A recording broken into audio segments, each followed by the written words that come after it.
جس شخص کی امیدیں چھوٹی ہوتی ہیں اس کے عمل درست ہوتے ہیں، اور جس کی امیدیں طویل ہوتی ہیں اس کے عمل خراب اور ناقص ہوتے ہیں۔ بے اصل انسان سے کسی بھلائی کی امید رکھنا فضول، اس کے شر سے بچنا دشوار، اور اس کے فریبوں سے سلامت رہنا بہت مشکل۔ بہت سے لوگ جھوٹی امیدوں کے دھوکے میں آ کر اعمال صالحہ کو ضائع کر دیتے ہیں۔ جس چیز کی امید نہ ہو اس کی نسبت اس سے زیادہ قریب رہنا چاہیے جس کی امید ہو۔ اپنی تمام امیدیں اللہ تعالیٰ کی ذات سے وابستہ رکھ، اس کے سوا کسی شخص سے کوئی امید نہ رکھ۔ جو شخص اللہ تعالیٰ کے سوا کسی کی آس و امید لگائے رکھتا ہے وہ ضرور ناکام ہوتا ہے۔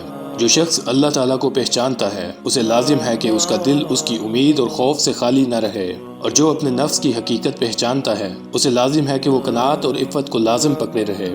جب تو حرام کاموں سے بچا رہے، شبہات سے پرہیز رکھے، فرائض کو ادا کرے اور نوافل کو بجا لائے تو بے شک تو نے دین کی تمام فضیلتیں حاصل کر لیں۔ اپنی امیدوں کو چھوٹا کرو، موت کے اچانک آ جانے سے ڈرو اور نیک کام کرنے میں جلدی کرو۔ اپنے تمام کاموں میں اللہ تعالیٰ کی اطاعت ملحوظ رکھو کہ اس کی اطاعت تمام چیزوں سے افضل اور بہتر ہے، اور پرہیزگاری کو لازم پکڑو۔ موت کو ہمیشہ یاد رکھو مگر موت کی کبھی آرزو نہ کرو۔ خوشی ہے اس شخص کے لیے جو اپنی امیدوں کو جھوٹا سمجھے اور اپنی آخرت کی آبادی کے لیے اپنی دنیا کو بیان کرے۔ امیدوں کی آفت موت کی چڑھائی ہے۔ اپنی جانوں کو اللہ تعالیٰ کے عذاب سے اس طرح بچاؤ کہ اس کی اطاعت میں تاخیر اور دیر نہ کرو۔